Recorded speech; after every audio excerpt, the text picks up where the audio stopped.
This is Writing It, the podcast about academics and writing. I'm Rachel Gordon.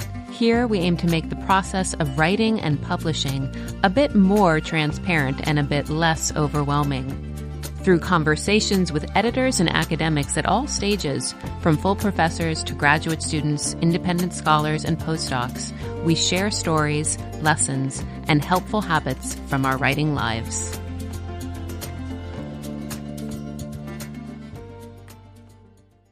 We're really excited today to get to speak with James Goodman, who is the author of essays, short stories, and 3 books. I think the first one is called Stories of Scottsboro. There's also Blackout and But Where is the Lamb? Imagining the Story of Abraham and Isaac. And you were, for a dozen years, the U.S. editor of the journal Rethinking History. And we wanted to speak to you today because at Rutgers University, where you now teach, you teach a class, I think, on nonfiction writing in the MFA program in creative writing. So I'm wondering if you can tell us about what kind of students you teach, because our audience includes probably mostly academics and independent scholars. What kinds of writers are these in your classes? Yeah, this is kind of the accident of a small school and a new program. I came to Rutgers in '97, and there wasn't an MFA program in creative writing. So I just taught undergraduates and graduate students in history on the Newark campus and on the New Brunswick campus. And then in 2007, some people with a wonderful vision, but absolutely no idea how to implement it, decided that it would be neat for the campus to have an MFA program in creative writing, and that they wanted to have fiction and poetry and nonfiction. And it was the program was built on lots of dreams and visions, but very little money. And so rather than hire someone to teach nonfiction from the outside, as they did for part of the faculty in fiction and poetry, they had me there already teaching the writing of history, which is something I've done ever since I started teaching out of graduate school, because my interest was always at the intersection of academic history and creative writing. My first graduate program was a creative writing program, and then I switched and got a PhD in history. So my students are poets and fiction writers almost exclusively, because we, over the years, decided that we didn't have the resources to have a whole track in nonfiction, but we wanted still to have nonfiction courses for the poets. So I have this wonderful hybrid of, maybe I'll have in a class right now, I have about 4 poets, 4 fiction writers, and 4 graduate students in history. And bringing them all together is a wonderful treat. And many of the poets and the fiction writers have very little background in nonfiction. They just sort of got into their genre early in their undergraduate years, and sort of stuck with that. And the history students have some sense of nonfiction and absolutely no sense of creative writing. So it's a great experiment and a lot of fun. And is your goal in that class teaching these students how to write history that will appeal to non-specialists? Yes, that is absolutely what the history students are in it for. Mhm. My idea, almost from the start of my graduate student days, and it's just, we all have a thing, and I run with it, is that nonfiction writers, and this is where it overlaps with the concerns of this podcast. My sort of passion and desire is that nonfiction writers take form as seriously as poets and fiction writers do. That there's this idea that gets way too often reinforced in graduate school in the humanities that I know best, which is history, and I know quite a bit about literature too. That you do your research and you figure out your questions and your problems and your sources, but writing things up is just a matter of writing things up, whether the form be a journal article or a dissertation or a book review or a review essay. And my thing has been that no, nonfiction has forms just like other forms of art, and that we need to pay attention to them, and that's where it overlaps. And sometimes that form is an academic journal article. Sometimes that form is going to be a narrative history for a general audience. Sometimes it's going to be something in between, but that every time we sit down and decide, wow, I have something I want to say to a particular audience, we want to think about the best way to say it, not just figure out, not just assume that we're sitting down and writing it up. So if I'm thinking about form, if I'm keeping this in mind, what kinds of things am I realizing or remembering or influencing my writing?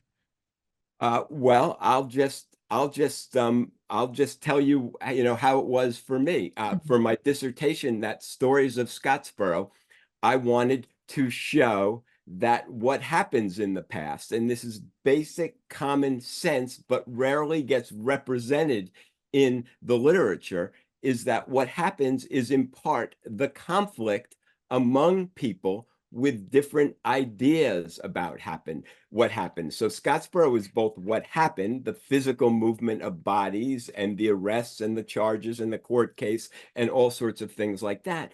But it's also the conflict among all sorts of different people, individuals and groups of peoples and organizations about what happened. So what's the best form for doing that? I could have written, I could conceivably have written, and I think at first maybe my dissertation advisor would have preferred if I had written just about a sort of linear interpretation about all the different ways that individuals and groups made sense of it. But because I had this idea that I wanted to find a form that did the most justice to the content, to my interpretation, to my research, I wrote a dissertation in 32 chapters, each of them representing not a different point of view, because after a while you start moving different points of view ahead in time, but the first 6 chapters are different points of view. And then in the seventh, eighth, and ninth chapter, I add more points of view, but I also take points of view like the defendants, like the 2 women that accused them, like the prosecutors that wanted to put them in the electric chair, like all the defense lawyers that wanted to save their lives. I move those forward in time. So the dissertation ends up being 32 chapters. You can divide 500 pages by 32, and that's roughly how the chapters worked out. And then I knew, and this is something that we might come back to, I knew that I wanted this.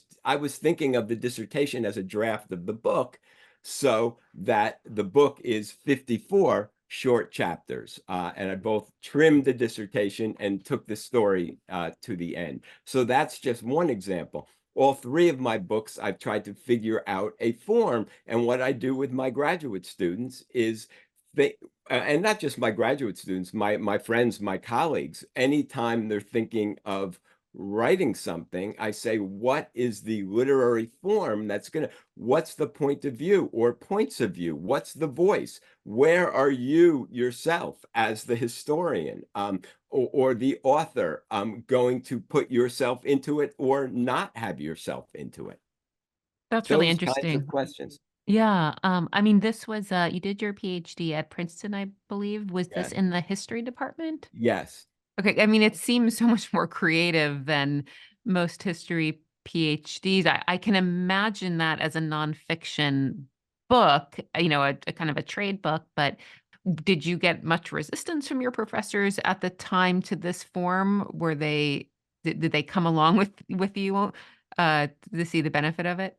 It was a creative and productive wrestling match. I mean, they were into it, but they had their things that they wanted a dissertation to do also, and that involves the balance between showing and telling, between telling a story and interpreting a story. And it probably improved the project to have that kind of creative resistance, but it was unusual. And this is what I always, and you'll correct me if I'm just running off in too many different directions. The great thing about trying something like this is as a graduate student, certainly as opposed to trying it as an assistant professor, is that you have all those years to convince your advisors and your committee that what you're doing makes sense. You go to a job talk, you have a day at the most, you know? Sometimes you don't even have a day. You have a grant proposal or a cover letter for a job application, you have a page or two. But as a graduate student, you do have time to do this. And I, you know, I took advantage of it 5 years, let's say, and not 5 years because I didn't start working on it until my end of my second year. But yes, I got resistance, but I also had a tremendous support, and I've had that support ever since. And this was a book that ended up being, I think, a finalist for the Pulitzer Prize. And it was inspiration for Scottsboro, an American Tragedy, which was an episode of PBS's American Experience. So I mean, it sounds like it was successful for readers in terms of you telling the story. I'm just curious, did you feel a little bit like you were writing a novel in taking this approach of the different characters and their perspectives? Well, when I was asked who my influences Mhm. were, as my advisor asked me very early on, I did talk about novels, you know, starting with Faulkner, that told stories from many different points of view. And I did point out that, you know, creative artists in fiction and theater had been doing this for some time. So it wasn't an original idea by me. People would always say, "Oh, you're doing a Rashomon." That was the film, Kurosawa, that that generally was, you know, people thought of when I told them what I was doing, but it was definitely nonfiction. The book has just pages and pages and pages of footnotes, and I think I don't have it in front of me, and it's my it was a long time ago, but I think it even has little footnote numbers. I don't even think we were doing the thing with page number links to footnotes and stuff like that. So it's nonfiction, you know, there's a footnote for everything, but it was a way of translating that research into a book that I always said I wanted a book that would be accessible to anyone who was interested in the subject. Not necessarily an easy book, and it's a sad book and also a sad hard book in all sorts of ways. But I used to say I wanted a book that my mother, who was an intelligent person, loved to read, um, back to college late in life herself. If she picked it up, I wanted her to be able to read it, and that's always been my ideal. That's a really clear explanation too of what you mean by finding a form that fits the story you're telling. Can you give us some other examples of either how you or students in your class come up with forms that are different than the standard way many of us historians, deliver the research that we have in a book? What can form mean? Oh, well, all right. You know, I'll just tell about a friend's book that was published in June, if I can. My friend, she was actually a graduate student. We've known each other since then. Her name is Martha Hodes, Hodes, and in June she published a book which is a hybrid of memoir and history about the time when she was a little girl, about 11 years old in 1970, returning home from Tel Aviv, where her mother had moved after separating from her father, and the plane she and her sister were on was hijacked. And she and her sister and quite a few others on that plane spent a week in the Jordanian desert. So she had to figure out, how do I want to tell a story about the hijacking that, you know, I was involved in, but where am I going to place myself in the book? What is my relationship? She is a extremely serious historian that never had placed herself in her histories before. Her histories were about, she had written a book about interracial relationships between blacks and whites in the 19th century. She had written a book about the responses of Americans to the assassination of Abraham Lincoln. All these books were stuff that was a long time ago and out there, and she was in archival research. And so her figuring out the form was figuring out how she was going to find the connection between her telling her family story and her sister's personal story and the story which she also wanted to tell of that moment in a political history, world history, in the conflict in the Middle East and all those things. And you could think about it in terms of any kind of history, and especially histories that are written for general audiences. There is some effort to kind of to try to figure this kind of thing out. Yeah, actually, I remember, I think reading something about her book, in the New Yorker and maybe the New York Times also, I think got a lot Yes. of other press. Yeah. So when you talk about form with that book, I didn't get to read the book yet, but I imagine she's doing something with the history, and the politics of the time, and then her own memory in terms of maybe alternating between them. Yeah. Exactly. Mhm, Exactly. The book is all about the fact that she didn't remember almost anything. mhm, Almost anything. I knew her for decades, and she barely ever mentioned that this had happened. She would say it in passing, and then just move on to something else. And she had just put it in a little box. And when she sat down to write what she did remember, it was just a tiny piece of the whole thing. So she was going and doing research about this event, but it was also reconstructing pieces of her own life. yeah, that does sound really interesting. I'm curious with the history students in your classes, what do you find are their challenges in writing this kind of, I guess I tend to call it sort of a more popular history or narrative history. What are you needing to teach them not to do or to undo or learn in their writing? Oh my gosh. How many hours do you have?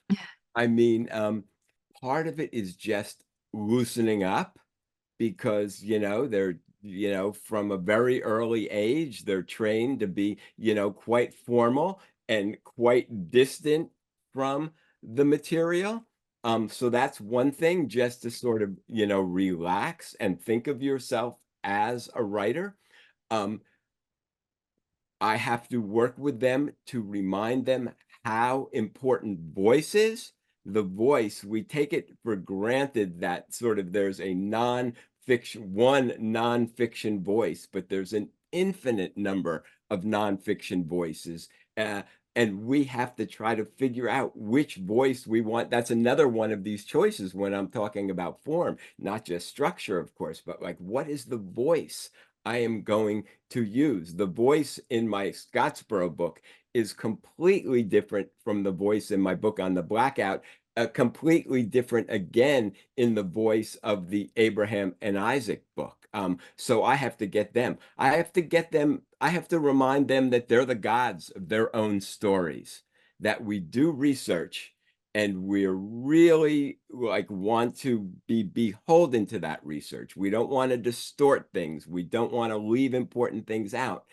But once we make decisions about the story we're going to tell or the interpretation, we have to take control of that material because as I heard one of your guests saying, I'm sorry, but I couldn't help listening to some of your wonderful podcasts.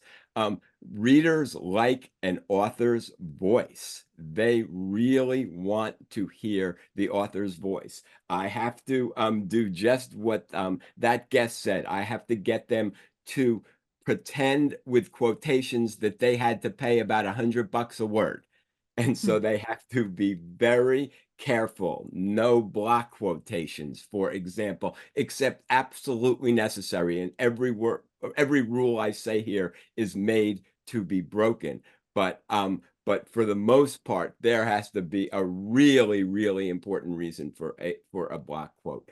I have to get them not to tell everything all at once, so that I have to figure out, I have to help them um, learn and just practice, practice, practice. And these are things I have to reteach myself every time I sit down, even though I've been doing it for decades now.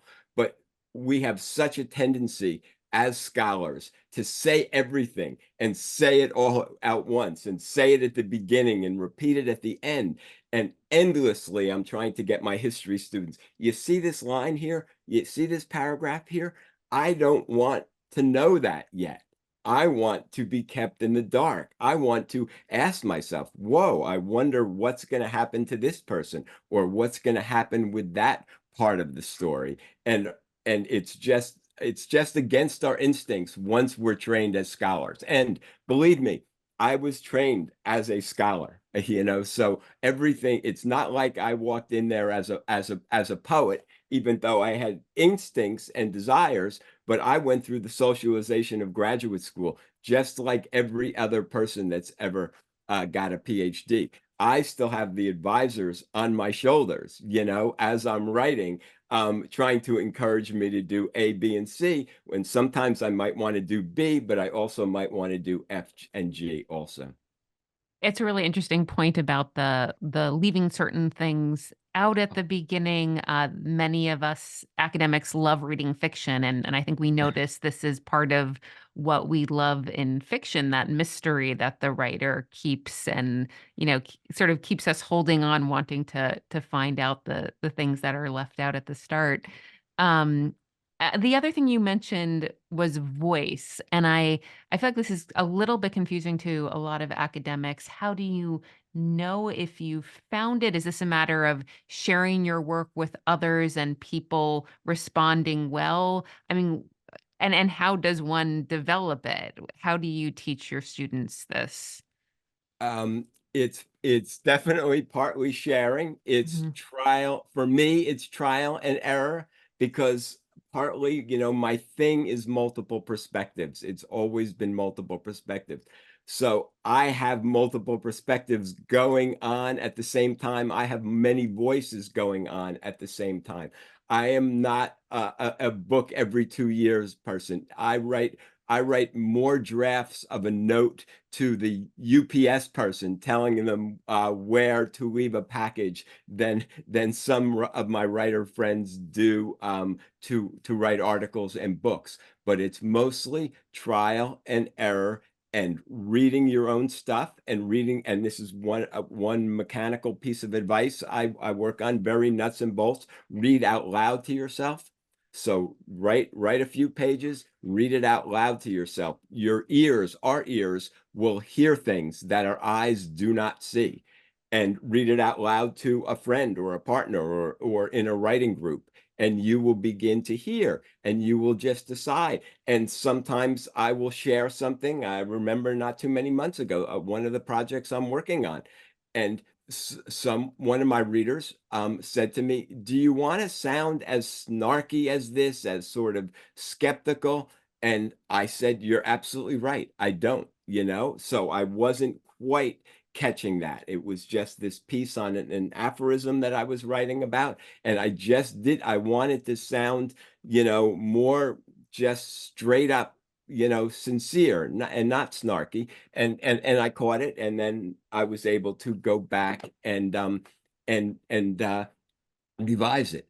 But so we do it just by trial and error. Sometimes I can remember saying this to another friend of mine. I'd say, I said, "Natalia, when you speak," she's actually a podcaster also. I say, "When you speak and tell us about this, it is so much lighter and just more unbelievably energetic than the words in this particular chapter. See what you can do to get that spoken voice on to the page because it just has a lot more energy. It's a little bit just more thinned out, fewer words and things like that. So it's generally trial and error, but we all have voices. And you said we like to read fiction. That is one of the things I encourage all of my students to do, or nonfiction, with a strong voice also, or just an interesting voice. Yeah, and that's a great example you brought up about, sharing your writing with a friend and having them sort of mirror back to you how it sounded, and is this kind of the voice you Yeah. want? That's so familiar to me, someone letting you know how it came across. And I also really relate to that idea that sometimes we have the energy when we're telling a friend about the subject, and how to get that into our writing. That reminds me too about, you mentioned you had a dissertation and then a book that had these many chapters. Something that's come up with our listeners is kind of length of chapter. Academic books often have these super long chapters, kind of journal article length. And some folks are moving towards much shorter chapters, which I have to say, as a reader, I tend to enjoy. And so in my book writing, I sort of want to go in that direction. What's your sense of what works better for writing this kind of accessible history? It's going to be very personal, but my writing group friends tease me because I am always suggesting shorter chapters. I mean, I as a reader, I'm not a speedy reader. I'm a slow sort of word by word reader. So it's so helpful for me to know that in a few pages I'm going to get a break and some white space and a new chapter. But I've never heard anyone complain about short chapters. My dentists have always been readers, and they always tell me, I give them copies of my book, history readers too. I don't know why that is. But I give them, and they always say, I love the short chapters. Like I read a few chapters before bed, and then I put it down, and then the next night. So all three of my books are short chapters. The Blackout book is actually the whole book is snippets. So Mhm. there's not a section of it that's more than a long paragraph, because I was trying to do something very different in that book about the experience of 7 million people over a 24-hour period in New York City. So there was a form that I settled upon for that. But also the Abraham and Isaac book is about 30 or 31 short chapters also. So it's a thing, it's a way of writing that follows my comfort as a reader, but I've never heard anyone complain about it. So I think it is a good thing to think about. And It it rem also gets you think about, I'm sorry, but it also Mhm. gets you thinking about the organization, like what's actually going on in these pages. On that topic, some listeners have asked about, and I imagine this has come up in your writing and your students, alternating chapters between sort of a story. Sometimes there's a through line or a character you're following versus historical context and explaining. That's often it feels like a really academic part of your book.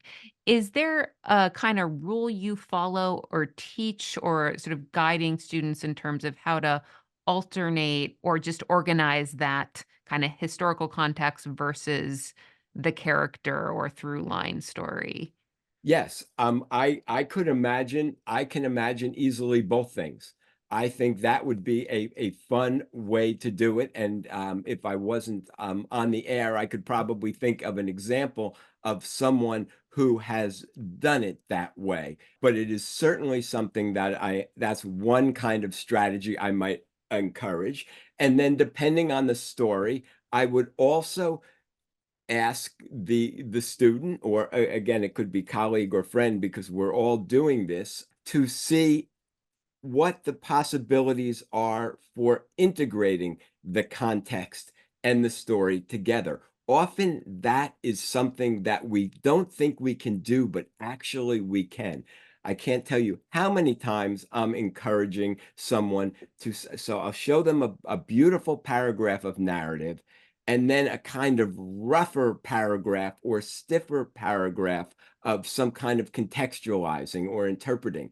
And I will say to them, and I'll try to find them an example in my work, or quite a few other historians do this, of a way of just writing the contextual parts or the interpretive parts in the same voice as the story. So it becomes a form of perfectly honest sleight of hand where you are just weaving those two together. It's not as impossible as a lot of people think that it is.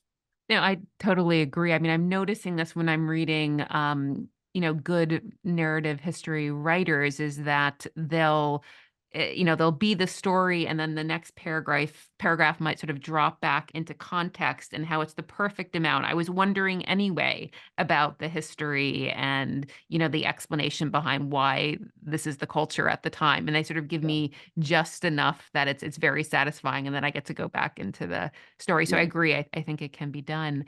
Relatedly, about kind of chapter beginnings and Uh, endings. So then, and basically the goal here is just sort of keeping your reader reading. How you help your students find their good chapter beginnings or endings. What are you telling them?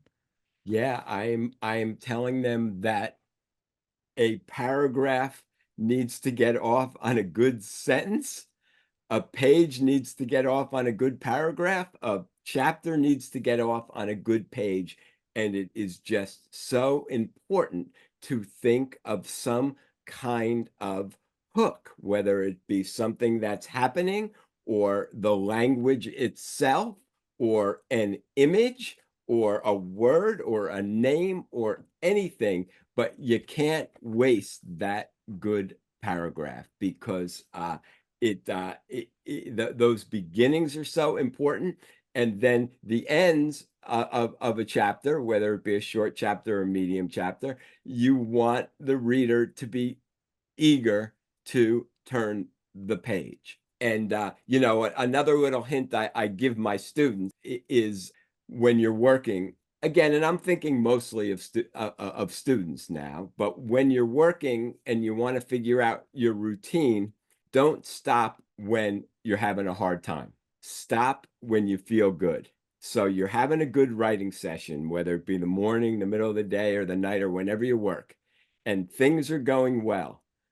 Stop when things are going well, and you know what's going to come next, because it'll make it much easier for you the next day to sit down than if you stop when you hit some kind of wall and then you move on with your day and go into your night and start doing your stuff with your family or whatever you're doing, and you have it in the back of your head is, oh man, I was stuck, I didn't know how to move on. And that's going to make it harder for you to go to the desk the next day. Whereas if you know what's coming next, it's like, oh my God, I was just moving along smoothly. And believe me, it's not like I have these moments all day long. But when I have one, I say, okay, good time to stop and go to the gym or wash the dishes and do the laundry. Not when you're stuck. And it's the same thing with the end of a chapter. You get to the end of a chapter and you set something up. You don't want a big conclusion at the end of a chapter. You want a little bit of something left hanging. And then the reader, if maybe they're going to bed then, or going off to work, or coming home, or getting off the subway or the train or the bus, but you want them to be looking forward. I mean, I experience this, so much of this for me. And again, it's going to be different for every single writer. I mean, I just kept thinking that all the time as I was listening to the wonderful podcast, how different these things can be. But for me, when I'm reading a book, whether it be a novel, right now I'm reading Janet Malcolm's wonderful book on Sylvia Plath, the biographies of Sylvia Plath, called The Silent Woman. It's so much fun putting a book down when you're just know you can't wait to get back to it. And that's what we always want to sort of set up some version of that experience. I'm not Janet Malcolm, but very few human beings are. But one of the things I do, to get back to your, central question about students, tell my students, history graduate students, whether they're poets, whether they're nonfiction students, I mean, the fiction students, I tell them aim high. There's no point not aiming high. We're not going to get there. Most of us are just mere mortals, but we'll get higher. And this is really important for scholars who are interested in writing for general audiences. We will get higher ultimately if we aim super high than if we just aim for, a work person like academic journal article. We might as well go for the sky and fall most of the way, but get somewhere. And that's why I use examples like Janet Malcolm or whomever. Back to voice. I encourage my students to read Herodotus. The guy had the most amazing voice and integrated analysis and narrative in a completely seamless way. Gibbon also. No one's going to read the whole thing of Gibbon, but poke around in it, see how he puts himself in his text. Speaking of aiming high, I'm wondering what you're noticing in terms of historians or academics trying to write trade books lately, or whether you observe any trends or things different since you've been in this business of writing popular histories for some decades now. What are you noticing is different these days? Oh boy, that's a hard question. One thing that isn't different, and if I couldn't say anything else, I'm so happy to say this. Once every year or two, you will see an article about historians or scholars in general, and the article will say that they only write for themselves, they only write jargon, and they need to stop that. And it drives me absolutely crazy because the whole time that I've been in the history profession or the academic world more generally, there have been lots and lots of scholars who have wanted to write for broad audiences, many more of them than there are trade publishers or Atlantic Monthly, New Yorker, Harper's, New York Times Book Review columns for them to write. So it drives me crazy when there's this sort of just repeated idea that they don't. So my whole time of being an academic, and granted, I was at Princeton in a moment when quite a few Princeton professors in the history department, and not just in the history department, wanted to not. It wasn't like they were writing popular history, but they wanted to try to write their scholarship in a way that could reach larger audiences if they were interested. And we can get back because I think there's an important point to be made about trying to write for an audience and actually reaching an audience. But Natalie Davis was writing for a broad audience. James McPherson, the Civil War historian, was writing for a broad audience. Robert Darnton was writing books about the Great Cat Massacre, in France in the late Middle Ages and Revolutionary period. So there were lots of people, and those were models, which is part of the reason why I was able to wrestle with them.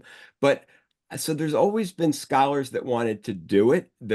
I think there's more and more scholars that want to do it. That part of the reason is the collapse of the job market, so that people realize that they're going to need to do it because there may not be a tenure track job for them.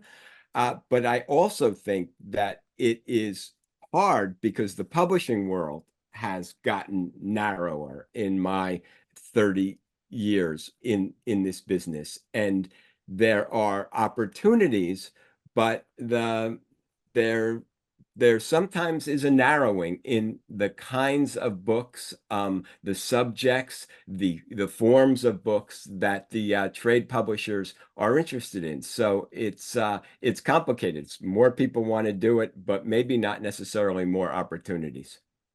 On that topic, some of our interviewees have mentioned recently that it seems like academic presses, or maybe the trade division of academic presses, which seems like a growing area in publishing, that so many of these good academic presses now have their own trade division. They are willing to sort of take on some of these great sort of trade kind of books that academics are writing, so that I guess what you're describing, sort of the fewer possibilities among the big publishers are somewhat made up for by the academic presses and their own trade divisions.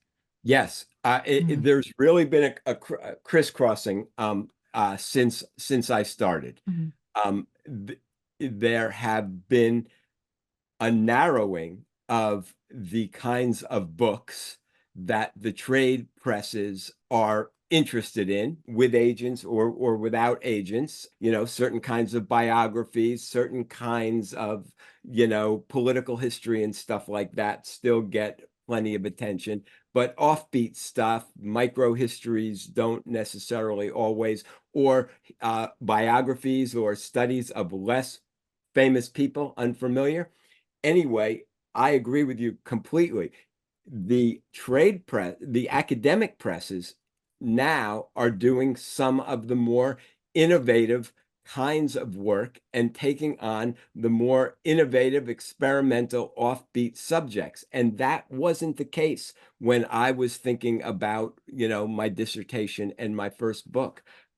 Chicago, Harvard, Yale. So I actually don't automatically, when I have a student that is interested in writing a accessible book for a broader audience, I don't automatically do what I might have done in 1995 and say you should get an agent and think about Norton or Random House or Pantheon or Scribner's. I don't I often will say, wow, you should, check it out. But this person at Chicago is publishing some of the most interesting books I've seen. This person, North Carolina, so it's really a big change, and that's an exciting thing. Yeah, I think you're right. There's two questions that we ask all of our guests. One of Mhm. them is if there's something that you wish you had known about academic writing or publishing earlier in your career. James, you might answer this from your own perspective or from your students as you notice them realizing things.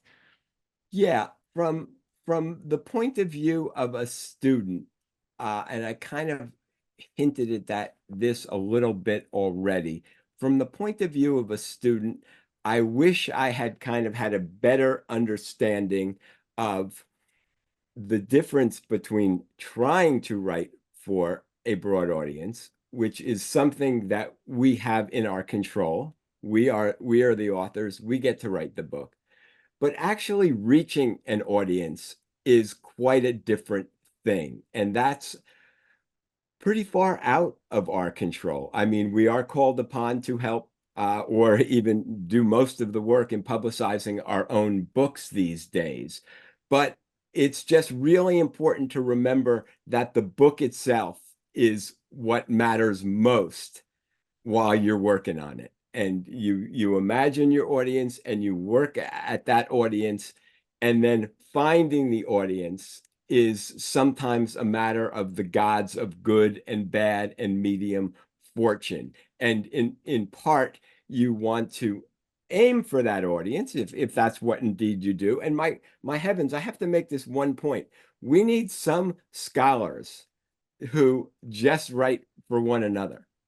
I mean, every book that I have written, all three books that I have written, I could not have written them. I could not have made the experiments in form that I made if scores of scholars had not focused on smaller areas and written kinds of journal articles and monographs that aren't necessarily going to be accessible to non-specialists. That's true for the Scottsboro book.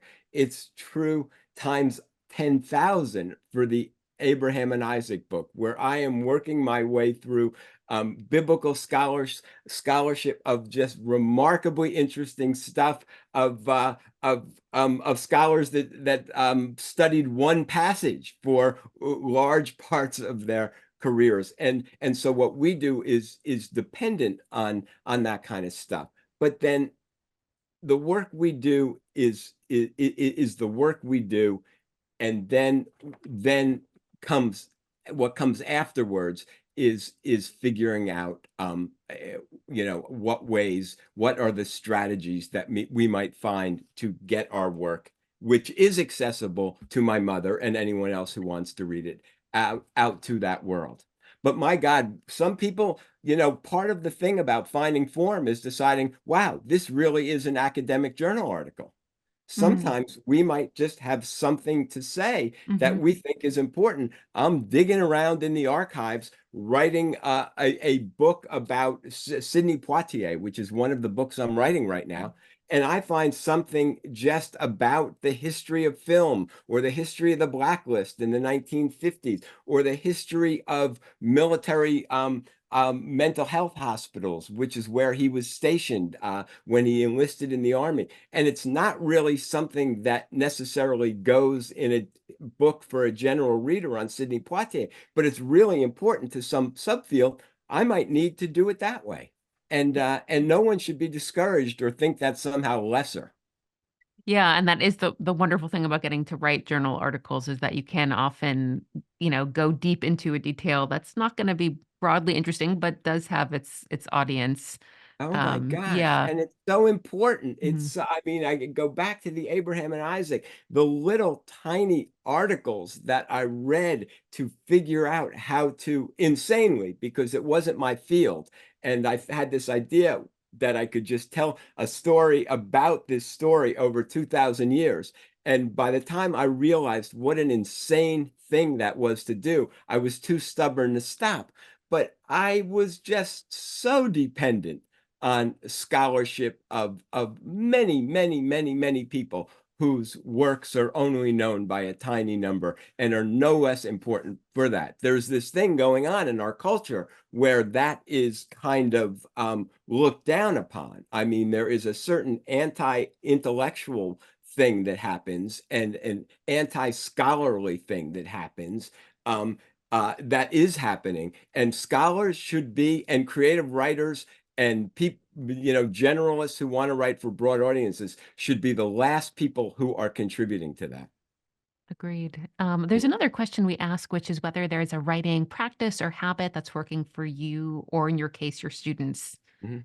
So I already gave one big one, which is stop when things are going well. I have, other pieces of advice, and I'm going to go back into the student, or dissertation writing me, because I think for it's so important for those of us who want to make scholarship more accessible. We have to start with our students, because if our students don't get this bug when they're students, and as I said, as pressed upon as students are, they're not as pressed in a lot of ways as assistant professors are, for example, if they happen to get a job, an academic job, or adjuncts are, or people that get some kind of 35-hour-a-week job, but still want to continue their scholarship on the side. So the student time is the time to get them.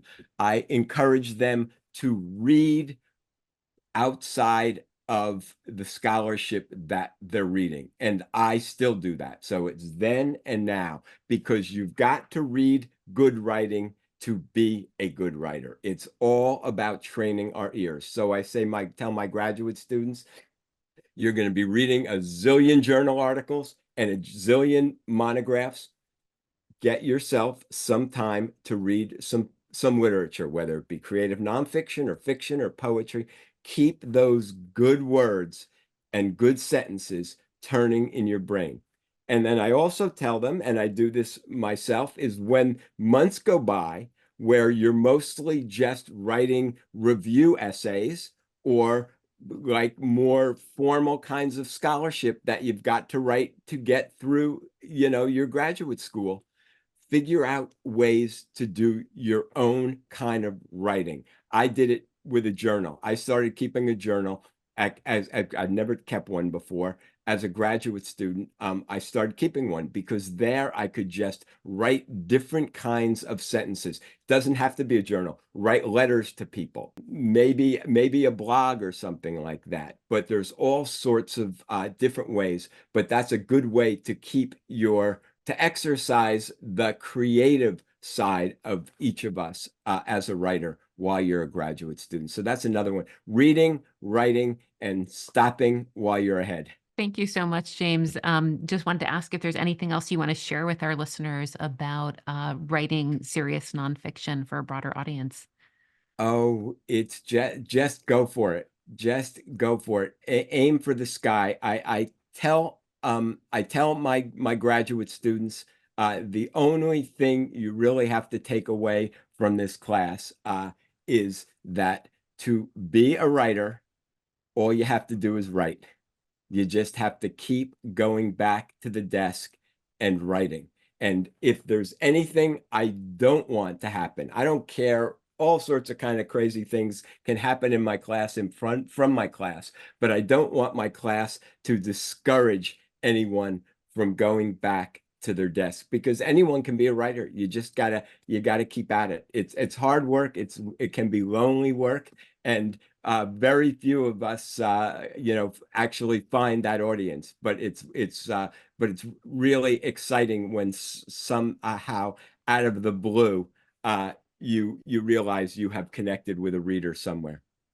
Great. Thank you so much.